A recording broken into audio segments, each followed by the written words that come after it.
नमस्कार. ठरलं तर मग या मालिकेच्या आजच्या भागामध्ये मी तुम्हा सर्वांचे अगदी मनपूर्वक स्वागत करते.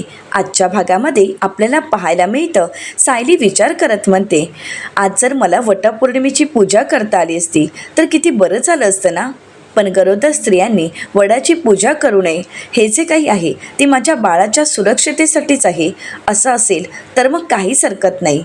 मग या सगळ्याचं वाईट कशाला वाटून घ्यायचं असं म्हणत सायली स्वतःची समजूत काढते आणि ती आपल्या पोटावर हात ठेवत आपल्या बाळाचा स्पर्श अनुभवत असते. सायली खूप खुश असते. तर त्याच वेळी सायलीला भेटण्यासाठी एका महानायिकेची एंट्री होते, ती म्हणजेच ईश्वरी. आता ईश्वरी सायलीला आवाज देत म्हणते, ताई येऊ का आत. सायली मागे वळून पाहते तर ईश्वरी आलेली असते. ईश्वरीला पाहताच सायली म्हणते, ईश्वरी अगं तू, अगं ये ना आत. असं म्हणत सायली ईश्वरीला पाहून खुश होते आणि तिचं छान स्वागतही करते. सायली ईश्वरीचं कौतुक करत म्हणते, अगं किती छान आणि गोड दिसतेस तू, ये. असं म्हणत सायली आता ईशूला बसायला सांगते आणि मग ईश्वरीला म्हणते, काय ईश्वरी, अगं आज तू अशी अचानकच कशी काय आली. तर ईश्वरी म्हणते, ताई अगं आज वटपौर्णिमा, मग या वटपौर्णिमेचं वाण द्यायला नको का, म्हणूनच तुझ्या माहेरून मी तुला वटपौर्णिमेचं वाण घेऊन येणारच होते. तर सायली म्हणते, माहेरून. तर ईश्वरी म्हणते, हो सायली ताई, अगं मला माहीत आहे तुझं असं इथे कोणीच नाही आहे, म्हणजे तुझ्यासाठी तुझे मधुभाऊ आहेत, परंतु तुझी आई नाही आहे ना गं, मग तुला माहेरून वाण द्यायला नको का. आज जर तुझी आई असते तर तिने वाण पाठवलंच असतं ना, ती वाण घेऊन आलीच असती ना. मला माहीत आहे तुझ्यासाठी तुझी रक्ताची नाती नाही आहेत, पण तसे तुझे मधुभाऊ आहेत, प्रतिमा आत्या आहेत, कल्पनाताई आहेत, पण तरीही आई ही आईच असते ना. म्हणून आज तुझी सख्खी बहीण तुझ्यासाठी वाण घेऊन आली आहे असंच समज. सायली खुश होते आणि मनाशीच म्हणते, ईश्वरी अगं माझी आई माझ्या समोरच आहे, पण खरंच मी आतापर्यंत तिला आई म्हणू शकत नाही, कारण माझ्याकडे असा कुठलाच पुरावा नाही आहे की मी सिद्ध करू शकेन की मी प्रतिमा किल्लेदार यांचीच मुलगी आहे. माझी आई माझ्या नजरेसमोरच आहे का ईश्वरी, पण मी तिला आई अशी हाक मारू शकत नाही. पण काही हरकत नाही, मला खात्री आहे की माझ्या रक्ताची नाती मला लवकरच कळतील आणि मला लवकरच मिळतील. सायली विचार करत असते. तर त्यावेळी ईश्वरी सायलीला म्हणते, सायली ताई अगं कसला विचार करतेस. सायली म्हणते, काही नाही गं, मला माहीतच होतं की माझ्या माहेरहून या वटपौर्णिमेचं वाण माझ्यासाठी नक्की येणार. तर ईश्वरी सायलीला म्हणते, तुझ्या सासरची माणसं पाहून ना मला नेहमी वाटतं किसी का नजर न लगे, कारण तुझी माणसं किती गोड आणि प्रेमळ आहेत, तुला खरंच खूप जीव लावतात. पण शेवटी सायलीताई माहेर ते माहेरच. पण खरं सांगू का सायलीताई, माझं मन मला सांगतंय की तुझी आई, तुझं कुटुंब लवकरच तुला भेटणार आहे. आता ईश्वरीचं हे बोलणं ऐकून सायली खूप खुश होते आणि ईश्वरीला म्हणते, तुझ्या तोंडात साखर पडो, मी आलेच हा. असं म्हणत सायली ईश्वरीचं तोंड गोड करण्यासाठी मिठाई घेऊन येते आणि तिचं तोंड गोड करत म्हणते, तुझं तोंड गोड कर आणि हे वाण माझ्याकडून तुझ्यासाठी. असं म्हणत आता वटपौर्णिमेचं वाण सजवलेलं ताट सायली ईश्वरीला देते. आता मात्र ईश्वरी सायलीकडे पाहते आणि म्हणू लागते, सायलीताई तू कोणतीच रीत चुकवत नाहीस हा. तर सायली म्हणते, ईश्वरी अगं रीत चुकून कसं चालेल सांग ना, आणि हो या वाणात फक्त माझं प्रेम नाही आहे, मला माहीत आहे तुम्ही खूप मोठ्या स्पर्धेची तयारी करताय आणि मला हेही माहीत आहे की ही फक्त तुमच्यासाठी स्पर्धा नाही आहे, तर तुमच्या अस्तित्वाची लढाई आहे. परंतु ईश्वरी मला खात्री आहे ही अस्तित्वाची लढाई तुम्ही नक्की जिंकाल आणि त्यासाठीच यामध्ये शुभेच्छाही आहेत. माझ्या शुभेच्छा आहेत तुम्हाला, तुम्ही तुमचं अस्तित्व सिद्ध करून दाखवाल. तर ईश्वरी आता सायलीला म्हणते, थँक्यू, पण सायलीताई सगळं काही ठीक होईल ना गं. तर सायली म्हणते, अगं अगदी सगळं ठीक होणार आहे, आणि हो तुझे अर्णव सर आहेत ना, ते त्यांच्या आईच्या नावाची पताका अगदी उंच फडकवणार आहेत. तर सायलीच्या चेहऱ्यावरचा आनंद पण त्यामागचं दुःख ही ईशूच्या लक्षात येतं आणि ईश्वरी सायलीताईला म्हणते, सायलीताई आता तुझ्या मनात खूप मोठं वादळ चालू आहे ना गं, आणि तरीसुद्धा तू आमचा विचार करतेस. तर सायली ईश्वरीला विचारते की तुला कसं कळलं. तर ईश्वरी म्हणते, अगं दिसतंय तुझ्या चेहऱ्यावर. पण सायलीताई खरं सांगू का, मी लग्न झाल्यावर एक गोष्ट मात्र शिकली आहे, कितीही वादळ आलं तरीसुद्धा डगमगायचं नाही, हरायचं नाही, तर त्याला सामोरं जायचं, कारण डर के आगे ही जीत है. तर सायली ईश्वरीला म्हणते, मी सुद्धा स्वतःला हेच समजावते रोज. पण खरं सांगू का ईश्वरी, आज तुझ्या बोलण्यामुळे खरंच खूप धीर आलाय, खूप शांत वाटतंय. आणि ईश्वरी, तुझे हे शब्दच माझ्यासाठी वटपौर्णिमेचं खूप मोठं वाण आहे. तर ईश्वरी सायलीला म्हणते, हे सुद्धा तुझ्या अस्तित्वाच्या लढाईचं वाण आहे आणि मला खात्री आहे तुझ्या ही अस्तित्वाची लढाई तू अगदी छान पद्धतीने जिंकशील. पण हो, फक्त थोडी काळजी घे आणि धीर धर, सगळं काही नीट होईल. तर सायली ईश्वरीला म्हणते, आमच्या पूर्णाजी काय म्हणतात माहिती आहे का, उतू नको मातू नको, घेतलेला वसा टाकू नको. आणि मी सुद्धा सध्या तेच करते. तर ईश्वरी सायलीला म्हणते, बरं आता मला निघावं लागेल, पण तुला वटपौर्णिमेच्या खूप खूप शुभेच्छा. आणि हो, तुला जर कधी काही वाटलं तर मला नक्कीच कळव, मी तुझ्या मदतीसाठी नक्कीच धावून येईन. तर सायली आता ईश्वरीला शुभेच्छा देत म्हणते, बरं तुला सुद्धा वटपौर्णिमेच्या खूप खूप शुभेच्छा. आणि आज आपण एकमेकींना दिलेलं हे अस्तित्वाचं वाण नक्कीच जिंकेल. असं म्हणत दोघेही आत्मविश्वासाने आपली लढाई लढण्यासाठी सज्ज झालेले असतात. दोघेही एकमेकींना भेटून खूप खुश असतात. तर दुसरीकडे महिपत शिकरेंच्या घरी आपल्याला पाहायला मिळतं, महिपत शिकरे भरपूर सारे पैसे एका माणसाला देत असतात आणि हे सचिनने पाहिलेलं असतं. तर आता सचिन विचार करत म्हणतो, अण्णा एवढे सारे पैसे या माणसाला का देत असतील, काय काम सांगितलं असेल. तर त्याचवेळी महिपत शिकरे त्या माणसावर चिडतात आणि म्हणतात, ते मला काही सांगू नको, मी तुला जे काम सांगितलंय ते काम व्हायलाच पाहिजे आणि ते जर काम नाही झालं तर तू मला तोंडही दाखवू नकोस, निघ इथून. असं म्हणत महिपत शिकरे त्या माणसावर खूप चिडलेले असतात. आणि हे पाहून सचिन मनाशीच म्हणतो, अच्छा आता तर अण्णा ह्याच्यावर चिडतायत, याचा अर्थ अण्णा बदललेलेच नाही आहेत, ते हे सगळं काही फक्त नाटक करतायत. चांगल्या मार्गाला लागलोय आपण असं दाखवण्याचं फक्त नाटक करतायत. असं म्हणत सचिन आता महिपत शिकरेंच्या रूममध्ये येतो. तर महिपत शिकरे ज्या व्यक्तीला पैसे देत असतात ते महिपत शिकरेंचे भक्त असतात. ते महिपत शिकरेंना म्हणतात, पण महिपत बाबा मी हे पैसे कसे घेऊ, कारण इतक्या पैशांची मी परतफेड नाही करू शकत. तर महिपत शिकरे त्यांना म्हणतात, मी तुम्हाला पैशाची परतफेड करायला सांगितली आहे का, मागितले आहेत का पैसे. ही लक्ष्मी आता माझ्या घरात मला नकोय, पण ही लक्ष्मी तू तुझ्या घरात घेऊन जाऊ शकतोस, कारण तुझ्या मुलाच्या नोकरीचा प्रश्न आहे. त्याच्या नोकरीसाठी या पैशांचा नक्कीच उपयोग होईल. पण एक लक्षात ठेव, या पैशांचा वापर करून तू तुझ्या मुलाच्या नोकरीचं बघ, पण नोकरी लागल्यानंतर पहिल्या पगारात आपल्या बहुगुणी बाबांच्या चरणावर पेढे घेऊन जायला आणि त्यांचे आशीर्वाद घ्यायला मात्र विसरू नकोस. आणि हे काम पूर्ण झाल्याशिवाय मला तोंड दाखवायचं नाही, चल उचल ते पैसे. असं म्हणत महिपत शिकरे आपल्या भक्ताला ते पैसे घ्यायला सांगतात. आता महिपत शिकरेंचे भक्त महिपत शिकरेंसमोर हात सोडत म्हणतात, महिपत बाबा तुमचे खूप उपकार झालेत. तर महिपत शिकरे म्हणतात, माझे कसले उपकार, हे तर बहुगुणी बाबांचे आशीर्वाद आहेत, त्यांचाच चमत्कार आहे. बहुगुणी बाबा तुमच्या लेकरांवर लक्ष राहू देत. असं म्हणत आता महिपत शिकरे आपल्या भक्तांना पैसे देत त्यांना शुभ आशीर्वादही देतात.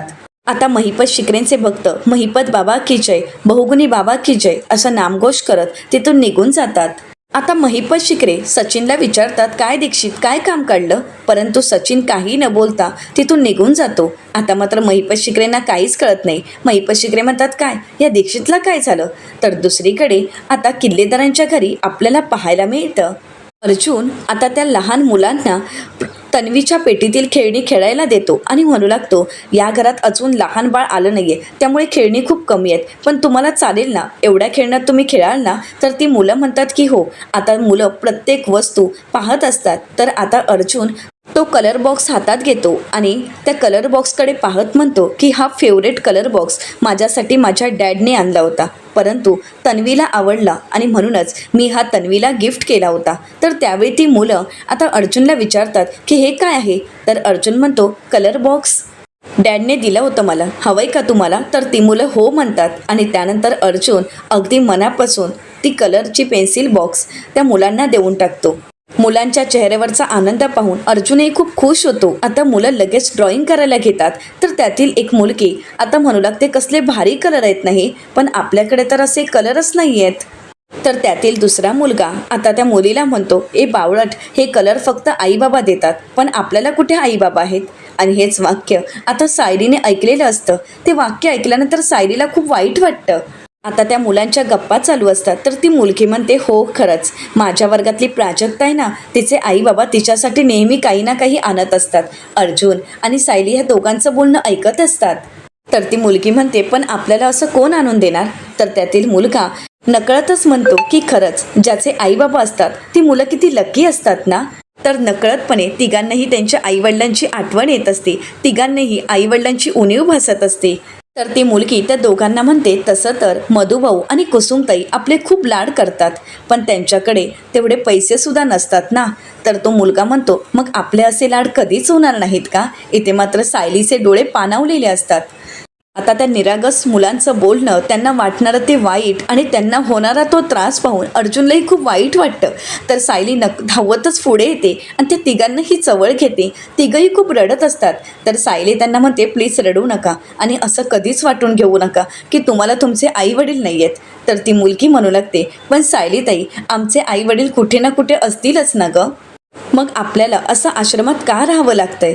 तर तो छोटासा मुलगा सायलीला म्हणतो सायलीताई, आपले आई वडील सापडले तर किती बरं होईल ना गं.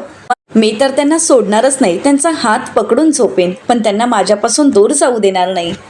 तर ती निरागस मुलगी सायलीला म्हणते आज जर माझी आई असती तर तिने मला मायेने खास भरवला असता, माझे लाड केले असते, पण काय माहीत माझी आई कुठे आहे.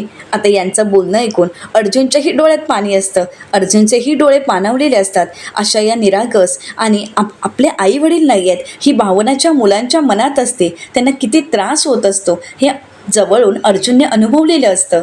अर्जुन मनाशीच म्हणतो की आता मला कळतंय की सायलीला नक्की काय म्हणायचं होतं. आपले आई वडील आपल्या जवळ असणं ही किती स्पेशल गोष्ट असते, हा किती स्पेशल अनुभव असतो. मी तर लहानपणापासूनच मम्मा आणि डॅड सोबत वाढलो, त्यांच्या प्रेमात लहानाचा मोठा झालो आणि त्यांचं प्रेम मला अनुभवायला मिळालं आणि कदाचित म्हणूनच मला त्यांची किंमत कळत नसेल का. दुसरा मुलगा नकळतच सायलीला प्रश्न करत म्हणतो सांग ना सायलीताई, आता आपले आई बाबा आपल्याला कधीच भेटणार नाहीत का. तर सायली त्या मुलांना समजावत म्हणते बाळांनो, मी तुम्हाला खोटी आशा नाही देणार. मलाही माहीत नाही आहे की आपले आईवडील आपल्याला कधी भेटतील ते, पण तोपर्यंत आपण आहोत ना एकमेकांसाठी. आता यापुढे आपण एकमेकांना सांभाळून घ्यायचं, एकमेकांचे लाड करायचे असं म्हणत सायली त्यांना सावरते आणि म्हणू लागते अर्जुन दादाने तुमच्यासाठी जो खाऊ मागवला होता ना तो आलाय, जा खाऊन घ्या. आता मुलं खूप खुश होतात आणि आता खाऊ खाण्यासाठी निघून जातात. आता सायली सुद्धा जात असते, परंतु त्याचवेळी अर्जुन सायलीला थांबवतो आणि आवाज देत म्हणतो सायली. तर त्यावेळी सायली अर्जुनला म्हणते आपल्याकडे जी गोष्ट नसते ना, पण तीच गोष्ट आपल्यासाठी आपल्या प्राणापेक्षा सुद्धा अनमोल आणि मौल्यवान असते. आणि आईबाबांचं महत्त्व काय असतं ना हे कधीतरी तुम्ही अनाथ मुलांना विचारून बघा. आणि मी तर त्यापेक्षाही दुर्दैवी आहे, कारण माझे आईबाबा माझ्या समोर आहेत पण मला ते आठवतच नाही आहेत. आता सायलीला ही गोष्ट सहन होत नसते, तिला खूप त्रास होत असतो, ती खूप रडत असते आणि रूमच्या बाहेर निघून जाते. आता सायलीचं हे दुःख आणि त्या निरागस मुलांचं दुःख पाहून अर्जुनलाही खूप वाईट वाटतं. आता मुलं एकत्र बसून अर्जुनने दिलेला खाऊ खात असतात, एन्जॉय करत असतात. तर कुसुमताई त्यांना म्हणतात कसं आहे, आवडलंय ना. तर मुलं म्हणतात की हो. तर त्याचवेळी प्रतिमा आत्या, कल्पनाताई आणि सुमन काकू पूजा करून आलेल्या असतात. तर कल्पनाताई म्हणतात वा तुमची तर मज्जाच आहे. कुसुमताई म्हणतात अहो विचारू नका, धम्माल चालली आहे त्यांची, फक्त धम्माल. तर प्रतिमा आत्या त्या तिन्ही मुलांना प्रसाद देतात. तर त्यानंतर कुसुमताई सायलीला म्हणतात बरं सायली, बराच वेळ झाला ना गं, आता प्रतिमा आत्या, कल्पनाताई सर्वच जण आले आहेत, मग आता आम्ही निघायचं का. उद्या तर मला खूप मोठी ऑर्डर आहे, मग मला जाऊन ते सगळ्याची तयारी करायला हवी गं. पण मुलं मात्र थोडी नर्वस होतात. तर ती मुलगी म्हणते कुसुमताई आपण अजून थोडा वेळ थांबूयात ना. तर कुसुमताई म्हणतात अगं येऊ ना परत, चल आता. असं म्हणत आता कुसुमताई त्या तिघांनाही आश्रमात निघूया असं सांगत असतात, पण मुलांची काही इच्छा नसते. परंतु कुसुमताई त्यांना समजावतात, त्यावेळी मुलं जायला तयार होतात. तर कल्पनाताई म्हणतात कुसुमताई अहो मी त्याच रस्त्याने निघाली, जाता जाता मी तुम्हाला सोडते ना. कुसुमताई म्हणतात काही हरकत नाही, चला मुलांनो. असं म्हणत आता कुसुमताई सायलीला म्हणतात सायली बाळा, अगं मला फोन करत जा गं, आणि तुला जर काही लागलं ना तर मला कळवत जा, मी आहे ना तुझ्यासाठी. तर सायली म्हणते हो कुसुमताई मी फोन करेन, आणि हो 1-2 दिवसात मी मधुभाऊंना पाहण्यासाठी आश्रमात येईनच. तर इकडे अर्जुन कल्पनाताई आणि प्रतिमा आत्यांना म्हणतो मम्मा आत्या थँक्यू सो मच, तुमच्यामुळे माझ्या बायकोच्या चेहऱ्यावर स्माईल आली. खरं तर तिला वटपौर्णिमेची पूजा करता येत नाही म्हणून ती अपसेट झाली होती, पण आश्रमातील या मुलांना पाहिल्यानंतर तिच्या चेहऱ्यावरचा आनंद मी पाहिला आणि तिचा तो आनंद पाहून मला खरंच खूप बरं वाटलं. थँक्यू सो मच, हे सगळं काही तुमच्यामुळे शक्य झालंय. तर प्रतिमा त्या अर्जुनला म्हणतात, अरे सायली आपल्यासाठी काय काय करत असते अर्जुन, मग आपण तिच्या सुखासाठी थोडा विचार करायला नको का? तर आता सायली प्रतिमा आत्या, कल्पनाताई आणि सुमन काकूंना विचारते, बरं पूजा कशी झाली? तर कल्पनाताई म्हणतात, अगदी छान झाली. आम्ही तर आमच्या सत्यवनांना पुढच्या 7 जन्मासाठी मागून घेतला आहे. आता मात्र इथे सुमन काकूंना खूप वाईट वाटतं. सुमन काकू तिथून निघून जातात. तर इथे प्रतिमा आत्या म्हणतात, बरं झालं, ही पूजा आणि उपवास करण्याची प्रथा ही फक्त बायकांसाठी आहे, नाहीतर आपल्या पुरुषांनी काही आपल्यासाठी इतकं सगळं केलं नसतं. तर आता अर्जुन मनाशीच म्हणतो, अगदी खरं आहे. बायका आपल्या नवऱ्यासाठी, आपल्या कुटुंबासाठी किती काय करत असतात. माझी बायकोसुद्धा माझ्यासाठी खूप काही करते, पण मी मात्र तिच्यासाठी काहीच करू शकत नाही. जर माझी बायको माझ्यासाठी इतकं सगळं करत असेल, तर मी माझ्या बायकोला अनाथ म्हणून वाढत असताना तिचे आई वडील का देऊ शकत नाही? का तिच्या आई वडिलांची ओळख मी तिला करून देऊ शकत नाही? तर कल्पनाताई अर्जुनला म्हणतात, बरं अर्जुन चल निघते मी आता, असं म्हणत कल्पनाताई आणि कल्पनाताईंसोबत कुसुमताई आणि आश्रमातील मुलं आश्रमात जाण्यासाठी निघालेली असतात. आता सायली, प्रतिमा आत्या त्यांना सोडण्यासाठी बाहेरपर्यंत येतात. तर दुसरीकडे इथे अर्जुनच्या डोक्यात मात्र तोच विचार चालू असतो, सायलीचं अस्तित्व, तिचे खरे आई वडील तिला मिळवून देण्यासाठी काहीतरी करायला हवं, हे विचार अर्जुनच्या डोक्यात असतात. त्यावेळी अर्जुन आता देवासमोर उभा राहतो, हात जोडतो आणि म्हणू लागतो, देवा तुला तर माहीतच आहे की सायलीचा हट्ट आहे की हे ॲक्सिडंट रिक्रिएट करावं, पण आता सायली 2 जीवांची आहे, ती प्रेग्नेंट आहे आणि म्हणूनच ही एवढी मोठी रिस्क घेणं मला खूप भीती वाटते. मला या सगळ्यात काळजी वाटते ती सायलीची आणि आमच्या होणाऱ्या बाळाची. पण देवा, ज्या पद्धतीने सावित्रीने आपल्या सत्यवानाचे प्राण वाचवले होते, त्याचप्रमाणे हा सत्यवान सुद्धा आपल्या सावित्रीसाठी एक पाऊल उचलायला तयार आहे. पण या सगळ्यात सायलीला काही होऊ देऊ नकोस, तिला आणि माझ्या बाळाला तुला सेफ ठेवावंच लागेल, असं म्हणत आता अर्जुन देवाचे आशीर्वाद घेतो. आता सायली, प्रतिमा आत्या आणि सुमन काकू घरात येतात. तर प्रतिमा आत्या सायलीला म्हणतात, आलेच मी, जरा साडी चेंज करून येते. तर सुमन काकू म्हणतात, वहिनी माझंही वरती काम आहे, मी सुद्धा तुमच्यासोबत येते, असं म्हणत आता दोघेही तिथून निघून जातात. आता सायलीही त्यांच्यासोबत जात असते, परंतु त्याचवेळी अर्जुन तिला थांबवतो आणि म्हणतो, सायली. सायली अर्जुनच्या समोर येऊन उभी राहते. तर अर्जुन सायलीला म्हणतो की मी एक डिसिजन घेतला आहे. तर सायली विचारते, कशाबद्दल? तर अर्जुन सायलीला म्हणतो, तू जो निर्णय घेतला होतास तोच, तू जे ठरवलं होतं त्याबद्दलचाच डिसिजन, म्हणजेच हा ॲक्सिडंट रिक्रिएट करण्याचा. आपण तो ॲक्सिडंट परत रिक्रिएट करूयात. आता अर्जुनचं हे बोलणं ऐकून सायली खुश होते. तर सायली अर्जुनला विचारते, खरंच? तर अर्जुन म्हणतो, हो खरंच. त्या रिक्रिएशनमुळे तुला जर तुझा भूतकाळ हे सगळं अस्तित्व आठवणार असेल तर मी ती रिस्क घ्यायला तयार आहे. या वटपौर्णिमेच्या दिवशी हे माझ्याकडून गिफ्ट आहे तुला, असं म्हणताच आता सायलीचा आनंद काही गगनात मावत नसतो. सायली अर्जुनला म्हणते, मी तुम्हाला सांगू शकत नाही की मला किती आनंद झालाय. तर अर्जुन सायलीला म्हणतो, हो पण माझी एक अट आहे. तर सायली विचारते, कसली अट? तर अर्जुन म्हणतो की या रिक्रिएशनमध्ये मी सुद्धा सामील असणार आहे.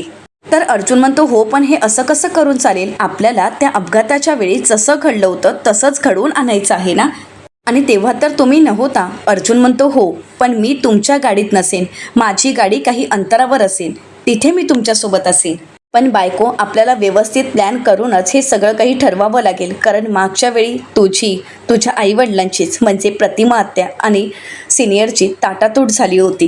पण यावेळीचं हे ॲक्सिडंट हे तुम्हाला वेगळं नाही तर एकत्र घेऊन येणारच ठरलं पाहिजे. आता मात्र अर्जुन हे सगळं करण्यासाठी अगदी मनापासून तयार झालेला असतो. आता सायली हात पुढे करत अर्जुनला म्हणते, ठरलं तर मग. तर अर्जुनही सायलीला म्हणतो, ठरलं तर मग. पण आता नेमकं या दोघांचं बोलणं राकेशने ऐकलेलं असतं. राकेश म्हणतो की काकाचा हा ॲक्सिडंट पुन्हा एकदा रिक्रिएट करायचा आहे, म्हणजे माझ्यासाठी तर लॉटरीच आहे. म्हणजे 25 वर्षापूर्वी पप्पांचा हा प्लॅन फ्लॉप झाला होता, परंतु आता मला पुन्हा एकदा संधी चालून आली आहे. पुन्हा एकदा माझ्यासाठी ही सुवर्ण संधी आहे. आता तर या ॲक्सिडंट रिक्रिएटला मी असं काही वळण देईन की काका काकू आणि त्यांच्यासोबत ही सायली तिघही स्वर्गात पोचतील. आता राकेश ठरवतो की आता कामाला लागायला हवं. राकेश मनाशीच म्हणतो की चला कामाला लागायला हवं असं म्हणत राकेश तिथून निघून जातो. तर दुसरीकडे सायली अर्जुनला मिठी मारते आणि तिचा आनंद व्यक्त करते. तर त्यानंतर अर्जुन पुढचा प्लॅन करत म्हणतो की आता आपल्याला सगळ्यात महत्त्वाचा टास्क आहे, तो म्हणजे सिनियर आणि प्रतिमा त्यांना कसं समजवायचं आणि या सगळ्यामध्ये मी यात सामील आहे हे त्यांना कळायला नको. तर सायली म्हणते हो मी काहीतरी करते आणि त्यांना समजावते. पण सायली अर्जुनला म्हणते पण त्यांना कसं आणि काय सांगायचं, म्हणजे त्यांना खरंही सांगता येणार नाही आणि मला तर त्यांच्याशी खोटं बोलताही येणार नाही. तर अर्जुन सायलीला म्हणतो पण जर तू त्यांना खरंच सांगितलं तर काय होईल. आता सायली विचार करू लागते. तर सायली अर्जुनला म्हणते मी जर त्यांना सांगितलं तर ते मला हा प्रश्न विचारतील का हा अपघात पुन्हा घडवून का आणायचा आहे. पण मला तर तन्वीचा म्हणजे माझ्या भूतकाळाबद्दल काहीच आठवत नाहीये.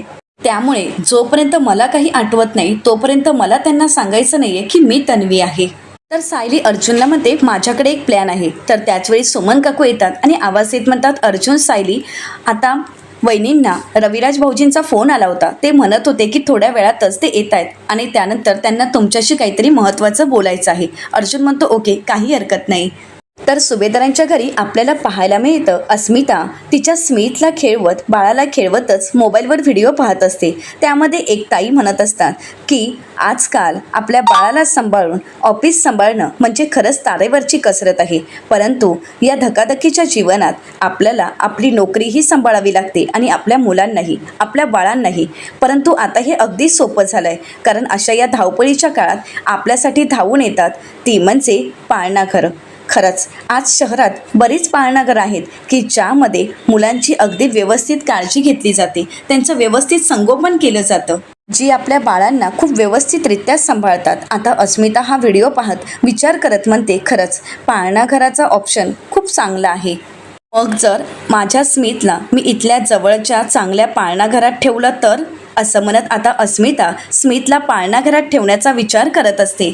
तर दुसरीकडे कल्पनाताई अश्विनला म्हणतात अश्विन मी यांना सांगितलं आहे की प्रिया घरी आली होती आणि ती प्रेग्नेंट आहे. तर अश्विन म्हणतो मम्मा अगं तू का सांगितलं, आज डॅड कॉन्फरन्सला जाणार आहेत ना, मग तू त्यांना हे का सांगितलं. तर कल्पनाताई म्हणतात अरे सांगावं तर लागणारच होतं ना, पण हे सगळं काही मी त्यांना काल रात्री सांगितलं, पण मी तरी कोणाशी बोलणार नाही. सांग ना पूर्णाजींना याबद्दल मी काही सांगू शकत नाही. मी माझ्या मनातल्या सगळ्या गोष्टी सायलीशी बोलायची, सायलीसमोर मी व्यक्त व्हायची, पण आता तर ती सुद्धा घरी नाहीये. तर अश्विन कल्पनाताईंवर चिडतो आणि म्हणतो पण मम्मा आता तुला त्या प्रियाबद्दल कोणाशी काय बोलायचं आहे. मम्मा अगं बोलणं सोड पण तिचा विचार सुद्धा करणं सोड प्लीज, असं म्हणत आता अश्विन कल्पनाताईंना समजावत असतो. तर त्याचवेळी कुरिअर आलेलं असतं आणि ते आवाज देत म्हणतात अस्मिता सुभेदार. तर अस्मिता आता रूममध्ये असते. तर विमलताई पुढे जातात आणि ते कुरिअर घेतात आणि म्हणतात हो मी देते. इथे अस्मिताला मेसेज आलेला असतो की कुरिअर खरी पोचलेलं आहे. आता मात्र अस्मिताला धक्काच बसतो. अस्मिता धावत पळत रूमच्या बाहेर येत असते. तर इकडे विमलताई कल्पनाताईंना म्हणतात वहिनी हे घ्या अस्मिताताईंचं लेटर आलं आहे. कल्पनाताई म्हणतात बघू तरी त्यात काय आहे. तर अश्विन म्हणतो मम्मा अगं अस्मिताईचं लेटर आहे ना, मग तू का उघडतेस. कल्पनाताई म्हणतात थांब रे जरा, आजकाल अस्मिता घराबाहेर पडत असते पण तिचं काय चालू आहे मला ती काहीच कळू देत नाही, पण असं तरी कळेल ना की तिचं नक्की काय चालू आहे ते. आता कल्पनाताई ते लेटर पाहतात आणि त्यांना धक्काच बसतो कारण ते अस्मिताचं जॉईनिंग लेटर आलेलं असतं. तर दुसरीकडे किल्लेदारांच्या घरी आपल्याला पाहायला मिळतं रविराज सर परत आलेले असतात आणि ते प्रतिमात्यांच्या हाती काही रानमेवा देतात आणि म्हणू लागतात अगं मित्राच्या शेतात गेलो होतो आणि तिथूनच आपल्या सायलीसाठी रानमेवा घेऊन आलो आहे, तिला दे हा. पण आता आपली सायली बरी आहे ना. तर प्रतिमात्या म्हणतात की हो आपली सायली आता अगदी व्यवस्थित आहे, तिची तब्येत तर अगदी व्यवस्थित आहे, पण का कोण जाणे मला असं सतत वाटतंय की ती कुठल्या तरी विचारात आहे, कोणत्या तरी गोष्टीच्या विचारात ती हरवून गेली आहे, तिच्या डोक्यात कसल्या तरी गोष्टींचा ताण आहे हे मला नेहमी जाणवत असतं. तर रविराज सर म्हणतात हॉस्पिटलमध्ये मधुभाऊंवर हल्ला झाला त्या सगळ्याचा ती विचार करत असेल, कदाचित त्या सगळ्याचंच तिला टेन्शन आलं असेल. तर प्रतिमा आत्या म्हणतात ते तर आहेच, पण त्या पलीकडे सुद्धा तिच्या मनात दुसरेच कुठले तरी विचार चालू आहेत असं मला नेहमी वाटत असतं. तर त्याचवेळी सायली अर्जुन रूममध्ये येतात. रविराज सर म्हणतात अरे सायली अर्जुन या या, असं म्हणत आता अर्जुन आणि सायली आतमध्ये येताच रविराज सर यांनी सायलीसाठी आणलेला रानमेवा सायलीला देतात. आता ज्यावेळी सायली तो रानमेवा पाहते त्यावेळी सायली खूप खुश होते आणि आनंदानेच म्हणते, रविराज काका, अहो तुम्हाला कसं कळालं की मला चिंचबोरं खाण्याची इच्छा झाली होती? रविराज सर म्हणतात, मानलेली असलीस तरीसुद्धा तू माझी मुलगीच आहेस ना? आणि बाळा, लेकीची इच्छा बापाला कळते असं म्हणत रविराज सर यांनी सायलीसाठी खूप सारा रानमेवा आणलेला असतो. तर सायली खुश होत मनाशीच म्हणते, मी न सांगता सुद्धा माझ्या मनातल्या गोष्टी तुम्हाला कळतात, कारण मी तुमची मानलेली नाही तर खरी लेक आहे. तर आता रविराज सर सायलीला म्हणतात, अगं माझ्या मित्राच्या शेतावर गेलो होतो, तिथूनच आणलाय हा रानमेवा. तर त्यानंतर अर्जुन रविराज सरांना म्हणतो, बरं सिनियर, तुला आमच्याशी काही बोलायचं होतं ना? रविराज सर म्हणतात, नाही काही बोलायचं नव्हतं, हा रानमेवाच द्यायचा होता. तर आता अर्जुन रविराज सरांना म्हणतो, बरं सिनियर, सायलीला काहीतरी बोलायचं आहे तुमच्याशी. रविराज सर म्हणतात, काय गं? तर आता सायली रविराज सरांच्या बाजूला जाऊन बसते आणि म्हणू लागते, रविराज काका, मला काहीतरी मागायचं आहे तुमच्याकडून. रविराज सर म्हणतात, अगं मग विचार कसला करतेस, माग ना. तर त्यावेळी सायली अर्जुनकडे पाहते.